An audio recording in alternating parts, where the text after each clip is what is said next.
अस्सलाम वालेकुम। मेरा नाम है दानिश मकसूद और आप देख रहे हैं मेरा YouTube channel Dawn News editorials. आज हम जो डॉन का एडिटोरियल कर रहे हैं वो है अ फाइनल पुश और ये पब्लिश हुआ है 23 अक्टूबर 2021 को। पहले हम इसका टाइटल देख लेते हैं ये क्या है और किस बारे में है। अ फाइनल पुश ये होता क्या है, पहले इसको हम देखें तो ये है last amount of effort when doing something before it is done और फिनिश्ड। जब भी आप कोई काम कर रहे हो और बिल्कुल अपनी लास्ट ट्राई करो ना, बिल्कुल एंड पे आके कि जी मैं इस काम को मुकम्मल कर लूँ, तो उसको हम कहते हैं फाइनल पुश। और ये किस तरीके से फाइनल पुश है एडिटोरियल में यूज़ हुआ है, मैंने कहा कि जी फाइनेंशियल एक्शन टास्क फोर्स ने, आपको पता होगा कि जून 2018 में पाकिस्तान को रखा था ग्रे लिस्ट में। फिर उन्होंने कुछ रिकमेंडेशंस दी पाकिस्तान को कि जी आपने टेररिज्म फाइनेंसिंग को किस तरह रोकना है। तो उन्होंने 34 जो रिकमेंडेशंस दी थी, तो उनमें से पाकिस्तान ने अब तक जो है ना वो 30 रिकमेंडेशंस पे अमल कर लिया है। तो शुरू में तो ये ख्याल था कि अगर हम इनकी जितनी भी रिकमेंडेशंस है उसमें तकरीबन 90-95% भी हमने पूरा कर दिया तो हमें ग्रे लिस्ट से निकाल दिया जाएगा। लेकिन इसमें इन्होंने कहा है कि जी जब तक आप 100% कंप्लायंस नहीं शो करेंगे तो हम आपको ग्रे लिस्ट से नहीं निकालेंगे। तो ये जो उस हवाले से फाइनल पुश के फाइनल ये कोशिश कर रहा है पाकिस्तान, क्योंकि तकरीबन हमने जिस तरह 30 आउट ऑफ 34 तो हमने पूरे कर लिए, तो एक फ़ाइनल पुश है, एक एफर्ट है, फाइनल एफर्ट कि वो जो रह गई हैं इनकी रिकमेंडेशंस उसको भी मुकम्मल कर लें। तो उस हवाले से एडिटोरियल है कि मतलब एक तरफ वो इसको एक्नॉलेज भी करते हैं कि पाकिस्तान जो है ना वो कर रहा है अपनी कोशिशें ये सारी जो रिकमेंडेशंस हैं उन पे अमल करने की, ठीक है। लेकिन जहाँ एक तरफ उनको एक्सेप्ट करता है तो दूसरी तरफ ये भी कहता है कि जब तक 100% आपकी कंप्लाइंस नहीं होगी तो हम आपको ग्रे लिस्ट से नहीं निकालेंगे। तो ये उस हवाले से एडिटोरियल है, एक फाइनल पुश कि पाकिस्तान जो है ना एक वो बिल्कुल लास्ट स्टेज एफर्ट कर रहा है कि जो रिकमेंडेशन रह गई उसको मुकम्मल किया जाए और इस ग्रे लिस्ट से निकला जाए, ठीक है। अच्छा, इस एडिटोरियल को हम देख लेते हैं। जितने भी फैटफ के वाले से एडिटोरियल होते हैं बहुत अहम होते हैं और इस ये भी जो है काफ़ी अहम है और इसमें कोई 4-5 अच्छे ईडियम भी यूज़ हुए हैं, तो वो भी हम इस एडिटोरियल में आगे चल के देखेंगे। अच्छा, अब ये है हमारे पास, ये कह रहे हैं कि जी अच्छा अब ये कह रहे हैं कि जी Pakistan hopes of exiting the so-called FATF grey list have been shattered once again। उनका पाकिस्तान की क्या थी होप्स, उम्मीदें किस चीज़ की, of exiting the so called FATF grey list. Pakistan की उम्मीदें कि ये यहाँ से निकलें, ये फैटफ ग्रे लिस्ट है, have been shattered once again. Shattered होता है किसी चीज़ का टूटना, तो ये उम्मीदें जो थी पाकिस्तान की वो एक मरतबा फिर टूटी हैं, ठीक है। अच्छा, अब ये क्यों ये कह रहे हैं वंस अगेन, क्योंकि ये पहली मरतबा नहीं हुआ है कि रिव्यू किया गया है कि पाकिस्तान को ग्रे लिस्ट में रखना है कि नहीं। पहले भी जब ये रिव्यू हुआ था तो तब भी कुछ उम्मीदें थी हमें कि शायद हम वहाँ से निकल जाएं इसकी ग्रे लिस्ट से। तो एक मरतबा तब डिसअपॉइंटमेंट हुई थी पाकिस्तानी गवर्नमेंट को भी, पाकिस्तानी अवाम को भी। और जो इस मरतबा भी जो इनका इजलास हुआ है उसमें भी जब इन्होंने मज़ीद 4 महीने के लिए पाकिस्तान को ग्रे लिस्ट में रखा है तो एक मरतबा फिर जो है ना वो उम्मीदें टूटी हैं। भाई कह रहे हैं जी, The Global Money Laundering and Terrorist Financing Watchdog decided to keep the country under enhanced monitoring for another 4 months at its virtual plenary session on Thursday। अच्छा, अब ये कह रहे हैं कि जी ये the global money laundering and terrorist financing watch dog, जिस तरह फैटफ ज़ाहिर बात है सबको पता होगा, बताने की ज़रूरत नहीं कि इसका क्या काम है।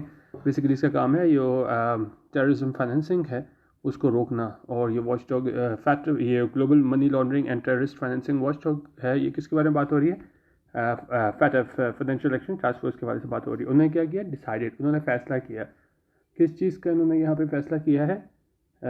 To keep the country under enhanced monitoring, के जो बरकरार रखे मुल्क को यानी पाकिस्तान को अंडर इन्हांस मॉनिटरिंग, कि आप उन ममालिक की लिस्ट में रखें जहाँ उनको आप ज़्यादा मॉनिटर करते हो।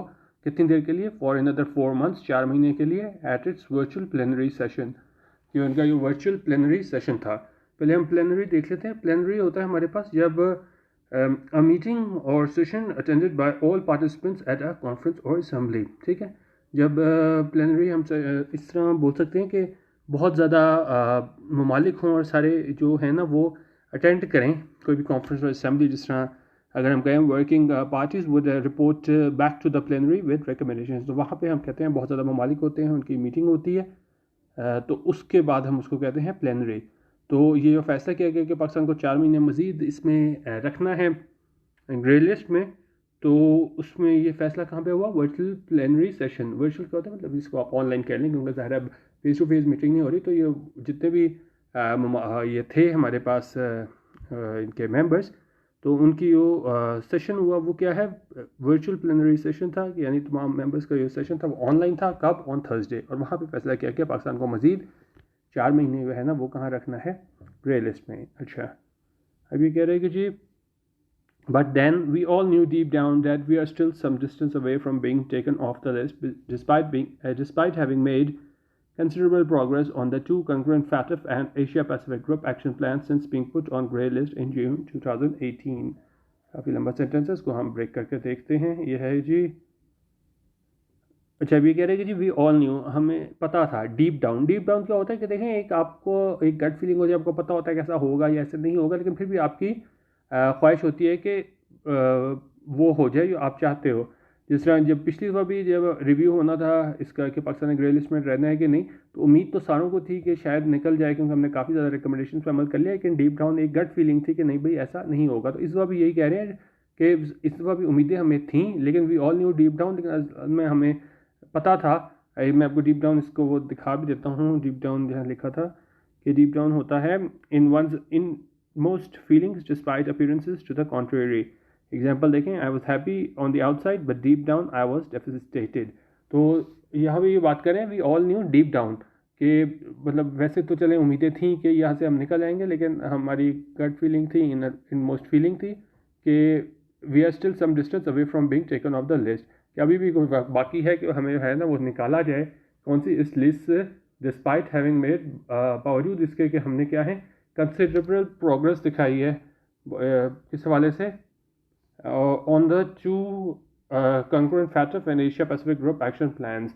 अच्छा, क्योंकि इसमें हमारे पास फैटफ और एशिया पैसिफिक ग्रुप जो है ना उनके एक्शन प्लान्स थे, तो उन्होंने कहा बावजूद इसके कि हमने प्रोग्रेस दिखाई है, डीप डाउन हमें पता था कि हमें इस लिस्ट से नहीं निकाला जाएगा, बावजूद इसके कि हमने ये फैटफ और एशिया पैसिफिक ग्रुप की जो रिकमेंडेशंस थी उसको मुकम्मल किया। ठीक है, और ये सारी रिकमेंडेशंस थी ये फैटफ और इसकी Asia Pacific group action plans की। ठीक है, तो उस वाले से बात करें और साथ कह रहे हैं कि जी पाकिस्तान को ग्रे लिस्ट में कब रखा गया था, जून 2018 में। तो अब आप देख लें 3 साल से जो है ना वो ज़्यादा अरसा हो चुका हुआ है। ठीक है, अच्छा अब आगे कह रहे हैं कि जी that the FATF has again conceded that the country has moved considerably ahead with the implementation of the action plans given to it to strengthen its money laundering, anti-money laundering and anti-terror financing framework is perhaps the only consolation for disappointed Pakistanis.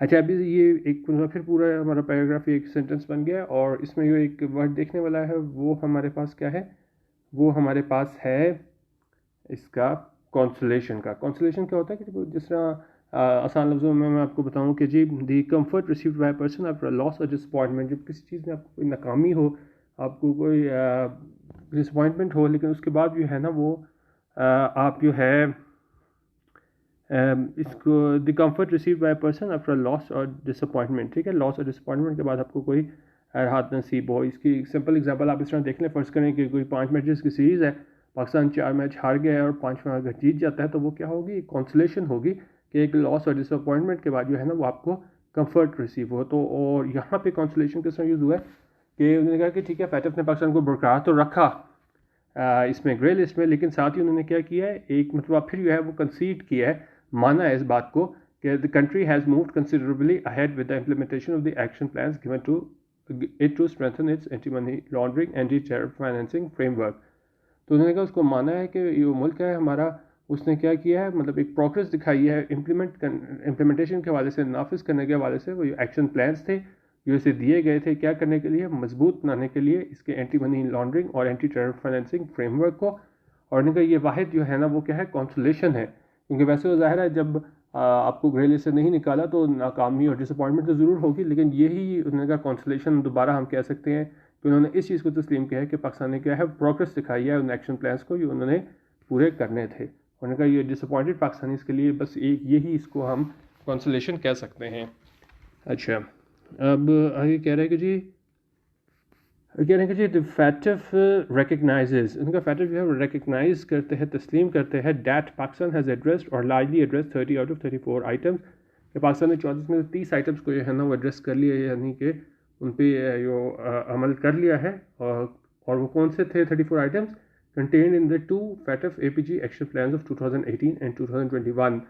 2018-2021 के जो action plans थे FATF APG के, तो उसमें इसने 34 में से 30 action plans पे अमल कर लिया है, बट अर्जेस द कंट्री, लेकिन क्या अर्ज करता है कंट्री को, जोर देता है कंट्री, किस कंट्री की बात हो रही है, पाकिस्तान की, क्या किस हवाले से, टू शो एविडेंस, कि वो सबूत दिखाएं that it is actively making efforts for adding persons and organizations linked to terrorism to the UN sanctions list। और उनके वो बात को साबित करें कि ये क्या है, कोशिश कर रहा है कि वो उन लोगों को, ऑर्गेनाइजेशंस को जो उनका ताल्लुक है टेररिज्म से, और जो यूएन सैंक्शंस लिस्ट में, क्योंकि यूएन ने ना एक सैंक्शन लिस्ट बनाई हुई है कि ये लोग, ये ऑर्गेनाइजेशंस हैं, ये टेररिज्म फाइनेंसिंग में मुलव्विस हैं, और इन पर क्या है इनके खिलाफ कार्रवाई की जाए। तो उन्होंने कहा ये पाकिस्तान को भी दिखाना होगा कि वो कोशिश कर रहा है कि उन लोगों को और ऑर्गेनाइजेशंस को जो है वो मतलब उसको भी ये कहे कि भाई वाकई ये लोग जो हैं इस उसमें मुलव्विस हैं टेररिज्म फाइनेंसिंग में, और उनके खिलाफ क्या है कार्रवाई करे। जिस तरह आगे भी अगर हम देखें तो ये कह रहा है कि जी इट आस्क्स इस्लामाबाद, ये मतलब कहता है इस्लामाबाद को, टू टेक क्विक एक्शन, कि वो फौरी एक्शन ले और क्या करे, and to continue to make progress to address as soon as possible the one remaining CFT combating the financing of terrorism. अच्छा, इसको यहाँ तोड़ के पढ़ते हैं। उन्होंने कहा कि जी इसने इस्लामाबाद को कहा है कि वो एक्शन ले और क्या करे, कंटिन्यू टू मेक प्रोग्रेस, जारी रखे प्रोग्रेस दिखाने में, किस सिलसिले में, to address as soon as possible, कि जितना जल्दी मुमकिन हो सके वो इस बात को एड्रेस करे कि ये एक रिमेनिंग CFT है, combating the financing of terrorism, इसको पूरा करे। और ये किससे मुतल्लिक है, related item, by continuing to demonstrate that terror financing investigations and prosecutions target senior leaders and commanders of UN designated terrorist groups. अच्छा, ये कह रहे हैं कि जी वो ये दिखाएं कि जो इनकी इन्वेस्टिगेशन है टेरर फाइनेंसिंग के हवाले से, और प्रोसिक्यूशंस है यानी इनके खिलाफ मुकदमा चलाना, जो क्या है टारगेट जिसमें किया जाए सीनियर लीडर्स और कमांडर्स ऑफ, और उन कमांडर्स को जो क्या है UN डेजिग्नेटेड टेररिस्ट ग्रुप्स हैं, ठीक है। और उन्होंने कहा ये हम किस तरह ही शो कराएंगे उनको कि वाकई हम सीरियस हैं, ये CFT के वाले से बात कर रहे हैं, combating the financing of terrorism related item. और वो किस तरह होगी कि हम इन्वेस्टिगेशन करें, प्रोसिक्यूशन करें उन सीनियर लीडर्स और कमांडर्स के अगेंस्ट जो क्या है UN डेजिग्नेटेड ने जिनको टेररिस्ट ग्रुप करार दिया है। Thus a major challenge is to act against these individuals, और मेजर चैलेंज क्या है कि हम इन लोगों के खिलाफ जो है ना वो एक्ट करें, कार्रवाई करें इन इंडिविजुअल्स के जिनको जो है ना इन्होंने अपने उसमें रखा है UN डेजिग्नेटेड टेररिस्ट ग्रुप्स, ठीक है। अच्छा, अब इसको हम मज़ीद देख लेते हैं। जी Pakistan is also required to demonstrate an increase in money laundering investigation. अगर ज़रूरत है पाकिस्तान को कि वो डेमोन्स्ट्रेट करे, दिखाए क्या चीज़, कि N increase in money laundering investigation, जो इन्वेस्टिगेशन है तहकीकात है मनी लॉन्ड्रिंग के वाले से उसमें इजाफा हो, और इन प्रोसिक्यूशन, और उसके बेस पे जो है मुकदमे भी आप बना रहे हैं ऐसे लोगों पे जो ऐसे इसमें जराइम में मुलविस है, तो इनका इसमें भी इजाफा हो। And to continue to restrain and confiscate the proceeds of crime, और जारी रखे रिस्ट्रेन करना और क्या कन्फिस्केट करना। कन्फिस्केट क्या होता है, जब्त करना। क्या चीज़ जब्त करना, प्रोसीड्स ऑफ क्राइम, जो क्राइम से वो पैसा हासिल हुआ उसको जब्त करना। And to work with foreign counterparts, और जो फॉरेन काउंटर पार्ट्स हैं उनके साथ काम करना, क्या करने के लिए, to trace, freeze and confiscate assets, के आप पता चलाओ, फ्रीज करो और क्या है जब्त करो एसेट्स। द क्वेश्चन इज, और सवाल क्या है, are we ready to take these last steps out of the grey list. उनका क्या हम तैयार हैं कि वो हम ये सारे स्टेप्स लें, ठीक है, क्या करने के लिए, take the steps out of the grey list, ठीक है। तो बात इसमें यही पूछ रहे हैं कि क्या हम जो हैं वो, तो इसमें यही बात है कि जी क्या हम ये स्टेप्स लेने को तैयार हैं ताकि क्या है ग्रे लिस्ट से हम निकल सकें, ऑन जो बैंड ऑर्गेनाइजेशन ग्रुप्स हैं उनके खिलाफ कार्रवाई कर सकें, ठीक है। अच्छा, अब इसमें एक और बड़ी अहम बात यह है कि देखें, हाँ जो है सिर्फ पाकिस्तान ही ऐसा मुल्क है जहाँ टेररिज्म फाइनेंसिंग के ख़िलाफ़ कवानीन जो है वो इतने सख्त नहीं हैं, और क्या दूसरे ममालिक के ख़िलाफ़ भी जो है वो इस तरह के एक्शन लिए जाते हैं। तो इस हवाले से बता रहे हैं कि ये परसेप्शन है ना, एक आइडिया बन जाता है। जिस तरह अगर मैं कहूँ परसेप्शन, अगर हम देखें क्या होता है परसेप्शन, हमारे पास होता है, आप इसको कह लें the way in which something is regarded, understood और interpreted, ठीक है, लोग किसी चीज़ को किस तरह लेते हैं, ठीक है। अब उसमें एक परसेप्शन क्या क्रिएट हो गया है पाकिस्तान में कि इंडिया ख़ास तौर पे और जो दूसरे मगरबी ममालिक हैं इन जनरल, वो क्या है, हैव बीन अप्लाइंग प्रेशर, वो पाकिस्तान पे प्रेशर अप्लाई करते आ रहे हैं इस्लामाबाद, और यहाँ इस्लामाबाद से क्या मुराद है पाकिस्तान के, वो पाकिस्तान पे प्रेशर बिल्ड करते आ रहे हैं के ज़रिए से, through the FATF APG forum. इस फोरम के ज़रिए जो है ना वो पाकिस्तान पे प्रेशराइज कर रहे हैं कि भाई इसको यो बरकरार रखा है इसमें ग्रे लिस्ट में, ठीक है। और उनका ये जो परसेप्शन है वो क्या है, इज़ नॉट रॉन्ग, ये गलत नहीं है। We have seen the watchdog, उन्होंने कहा हमने देखा है वॉच डॉग को। वॉच डॉग क्या है यहाँ पे, FATF. Move the goalpost away in recent months, उन्होंने कहा हमने देखा है कि उन्होंने हालिया महीनों में क्या किया है, गोल पोस्ट को मूव कर दिया है। अब ये मूव द गोल पोस्ट जो है वो बड़ा अच्छा ईडियम है, उसका पहले हम मीनिंग देख लेते हैं। मूव द गोल पोस्ट ये होता है कि जब कोई एक चल रहा हो, कोई एक प्रोसेस चल रहा हो और बीच में आप जो है वो टर्म्स कंडीशंस बदल दें, क्राइटेरिया बदल दें, तो वहाँ पे हम कहते हैं मूव द गोल पोस्ट। क्योंकि देखें पाकिस्तान एक तरीके से कोशिश कर रहा था कि हमने ये स्टेप्स पूरे करने हैं, ठीक है। इसमें जो हमें इसने फैटफ ने दी हैं, फिर बाद में हमें ये APG के भी वो देखने पड़ गए। उन्होंने कहा कि जी आपने ये स्टेप्स भी लेने हैं, क्योंकि अपनी तरफ से तो हम कह रहे थे कि जी ये फैटफ पूरे कर लेंगे तो हम निकल जाएंगे ग्रे लिस्ट से। तो बाद में ये APG की रिकमेंडेशंस भी आ गई थी, तो वो ऐसे ही था कि इन्होंने जो है वो मूव द गोल पोस्ट कर दिया था कि आपने जो एक क्राइटेरिया सेट किया हुआ था कि ये करोगे तो आपको बाहर निकाल देंगे, लेकिन बाद में जब उन्होंने और जो रिकमेंडेशन शामिल करती तो वो क्या था, वो बिल्कुल ऐसे ही था जैसे आपने गोल पोस्ट को मूव कर दिया है, ठीक है। और कह रहे हैं the statements from India to this effect confirm these perceptions, उन्होंने कहा ये परसेप्शन है, ये आइडिया है कि जी ये इंडिया और ये मगरबी ममालिक मुलव्वस है पाकिस्तान को ग्रे लिस्ट में रखने के, तो जो हमें इंडिया की जानिब से स्टेटमेंट्स नज़र आती हैं इस सिलसिले में कंफर्म दीज परसेप्शंस, तो वो इस परसेप्शन को कंफर्म कर देते हैं कि ऐसे ही है कि इंडिया जो है ना वो और मगरबी ममालिक पाकिस्तान पर प्रेशर डाल रहे हैं, किस तरह, पाकिस्तान को ग्रे लिस्ट में रख के, ठीक है। अच्छा, अब इसमें दूसरी बात ये कर रहे हैं कि जी एक और अच्छा ईडियम है, पहले वो देख लेते हैं। ये है लेट ऑफ द हुक। अच्छा, इसका क्या मतलब होता है कि जब किसी ने कोई जुर्म किया और फिर भी है आप उसको सज़ा ना दो, to allow someone who has been caught doing something wrong और illegal to go without being punished, ठीक है। और अगर एग्जांपल देखें तो हम कह सकते हैं कि जी if you ask me they let him off the hook too easily. अब यहाँ भी कैसे यूज़ हुआ है, उन्होंने कहा जी also some nations were let off the hook in the past. अच्छा, अब उन्होंने कहा कि जिस तरह मैंने आपको बताया कि सिर्फ पाकिस्तान नहीं है टेररिज्म फाइनेंसिंग में लगे, दूसरे ममालिक भी थे। तो उन्होंने कहा ऑल्सो सम नेशंस के कुछ ममालिक थे वर लेट ऑफ द हुक, कि वो भी इसमें मुलविस थे। वर लेट ऑफ द हुक यानी क्या है, उनको सज़ा नहीं दी गई इन द पास्ट, माजी में, for doing far less than what Pakistan accomplished in the drive to control illicit flows of money over the last 3 years, ठीक है। तो उन्होंने कहा तो माजी में ऐसे ममालिक इस तरह की कार्रवाई इसमें फाइनेंसिंग में मुलविस थे, टेररिज्म फाइनेंसिंग में, तो उनको क्या है सज़ा नहीं दी गई और उन्होंने बहुत कम कुछ किया। जिस तरह पाकिस्तान ने 30 रिकमेंडेशन पर अमल कर ली हैं, तो उसमें उन्होंने कहा कि बहुत कम किया था उन्होंने पाकिस्तान से टेररिज्म फाइनेंसिंग को रोकने के लिए। जो अगर हम उसका कंपैरिजन करें, जो पाकिस्तान ने अचीव किया है क्या करने के लिए कि इसको कंट्रोल कर सके जो इलीगल जो फ्लो ऑफ मनी है, और कब जो पिछले 3 सालों में है ना। तो उन्होंने कहा जो दूसरे ममालिक थे उनको क्या है वो भी इसमें मुलविस थे, लेकिन उनको क्या है सज़ा नहीं दी गई। और साथ कह रहे हैं कि जी उन्होंने बहुत कम काम किया था अगर हम उसका कंपैरिजन करें पाकिस्तान से, इस तरह के जो टेररिज्म फाइनेंसिंग लॉज है उनको इम्प्लीमेंट कराने का, लेकिन क्या है उनको सज़ा नहीं दी गई पिछले 3 सालों में। दैट सेड, उनका ये ठीक है, ये इस तरह हुआ और हम कह सकते हैं परसेप्शन ये क्रिएट हो गया है कि मगरबी ममालिक और इंडिया जो है ना वो मुलविस है पाकिस्तान को पे प्रेशर डालने के लिए, इसको ग्रे लिस्ट पे उन्होंने रखा है। लेकिन साथ कह रहे हैं कि जी we need to accept the reality, कि हमें इस हकीकत को तस्लीम करना होगा that there is no shortcut out of the grey list, कि कोई शॉर्टकट नहीं है कि हम इस ग्रे लिस्ट से निकल सकें। We can delay the inevitable, हम डिले कर सकते हैं, ताख़ीर कर सकते हैं इनएविटेबल। इनएविटेबल क्या है, ये चीज़ हो के रहेगी।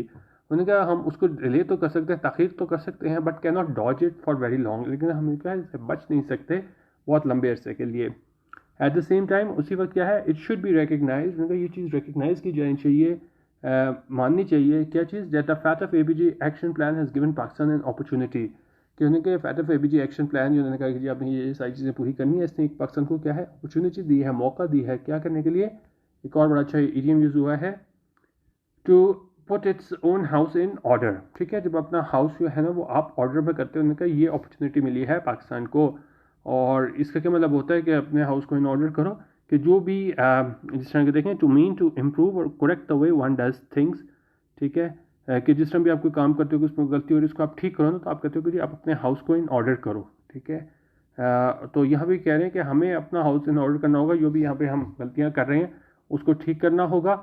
एंड टू प्रूव डैट, और इस चीज़ को प्रूव करने के लिए कि वाकई हम सीरियस हैं, it is willing to do whatever it takes to stop the illegal flows from into its territory. ये साबित करने के लिए उनका हमने अपना हाउस इन ऑर्डर करना होगा, ये साबित करने के लिए कि हम बिल्कुल विलिंग हैं, तैयार हैं क्या करने के लिए कि कुछ भी ऐसा जो क्या है स्टॉप करे, रोके जो नाजायज़ फ्लो ऑफ मनी है जो आए यहाँ से, whatever it takes to stop the illegal flows from and into its territory, कि इसके मुल्क में जो है ना वो आए इलीगल मनी। तो ये मतलब साबित करें कि भाई ये हर चीज़ करने को तैयार है कि जिस तरीके से जो है वो इलीगल मनी को रोका जा सके। अच्छा, एक और अच्छा ईडीएम यूज़ हुआ है, वो यूज़ हुआ है हमारे पास with the finish line in sight. अच्छा, with the finish line in sight क्या होता है कि जिस तरह देखें अच्छा with the finish line in sight क्या होता है, पहले इसका मीनिंग देख लेते हैं। इसका मतलब होता है कि जी इसको आप देखें, it means you are nearing the end of something, example a project, a piece of homework, something you are making, ठीक है। अच्छा, अभी इस तरह आप इसको अच्छे तरीके से आपको याद जाएगा कि आप देखें जिस तरह आप रेस, बहुत कोई लंबी रेस है उसमें ये रनर भागते हैं, तो बाद में जब उनको लास्ट राउंड आता है तो वो क्या है, फिनिशिंग लाइन होती है। जब वो फिनिशिंग लाइन देखते हैं उसका मतलब है कि वो अपनी मंजिल के बहुत करीब है। और यहाँ भी ऐसे है कि काम कोई ख़त्म होने वाला हो जो आपने शुरू किया हो, तो उसे हम कहते हैं कि जी आपको क्या है with the finish line in side है, यानी वो काम मुकम्मल होने वाला है। यहाँ पे कैसे यूज़ हुआ है कि हमने 30 रिकमेंडेशन पूरी कर ली हैं 34 में से, तो हमें क्या है फिनिश लाइन इन साइड नज़र आ रही है, जो हमारा मकसद था हम उसको पूरा करने के करीब है। तो यहाँ पे ये बात कर रहा है कि with the finish line in side, यानी कि हमारा था अमल ग्रे लिस्ट से निकलने का, वो क्या है, वो तकरीबन पूरा होने को है। With the finish line in sight, the quicker we navigate our way through this challenge the better it will be for us. और उन्होंने कहा ये जितना जल्दी हो सके हम इससे निकलें इस चैलेंज से, the better it will B, उतना ही बेहतर होगा पाकिस्तान के लिए, और ज़ाहिर है फिर हम उससे लिस्ट से निकल सकेंगे। तो ये आज का एडिटोरियल काफ़ी अहम इस लिहाज से था कि एक डिसअपॉइंटमेंट एक अपनी जगह है कि पाकिस्तान को अभी भी जो है ना वो ग्रे लिस्ट में बरकरार रखा गया है मज़ीद 4 महीनों के लिए। लेकिन यहाँ पे और जो उन्होंने दूसरी बात की थी कि जो मगरबी ममालिक और ये परसेप्शन क्रिएट हो रहा है, ख़ासतौर पर इंडिया मुलविस है कि पाकिस्तान को बरकरार रखा जाए इस लिस्ट में प्रेशर डालने के लिए, ठीक है, उस हवाले से था एडिटोरियल। और बाद में उन्होंने कहा कि ये ठीक है इस तरह ये मगरबी ममालिक और ये कर रहे होंगे इंडिया वाले, लेकिन ये हमें क्या है एक अपॉर्चुनिटी दे रहा है कि हम अपने हाउस को इन ऑर्डर करें, जो भी मसाइल हैं उसको हम हल करें। और उनका ये फिनिशिंग लाइन इन साइट है, यानी हम बहुत करीब है अपना टारगेट अचीव करने के, तो उनका जितनी जल्दी हो सके हम ये टारगेट अचीव कर लें उतना ही हमारे लिए बेहतर होगा, ठीक है। तो बाकी इसके वोकेबलरी मैं रोज़ शेयर करता हूँ कम्युनिटी टैब में youtube.com/donewseditorials, वो ज़रूर देख लिया करें, क्योंकि और वोकेबलरी है ना वो मैं रोज़ के एडिटोरियल्स में से ही लेता हूँ किसी एक में से, तो वो बिल्कुल लेटेस्ट आप एडिटोरियल उस दिन का पढ़ेंगे तो आपको वोकेबलरी भी वहाँ से मिल जाएगी, ठीक है। तो इसको देख लीजिएगा। बाकी इंस्टाग्राम पे भी आप अगर फॉलो करना चाहें तो डॉन न्यूज़ एडिटोरियल फॉलो कर सकते हैं, और फेसबुक पे मेरा वो तो आपको पता ही है डॉन न्यूज़ एडिटोरियल के नाम से पेज है, और ग्रुप भी है ना वो डॉन न्यूज़ एडिटोरियल के नाम से ही है। अपनी फीडबैक ज़रूर दे दीजिएगा। वीडियो देखने का बहुत शुक्रिया। अल्लाह हाफ़िज़। पाकिस्तान जिंदाबाद।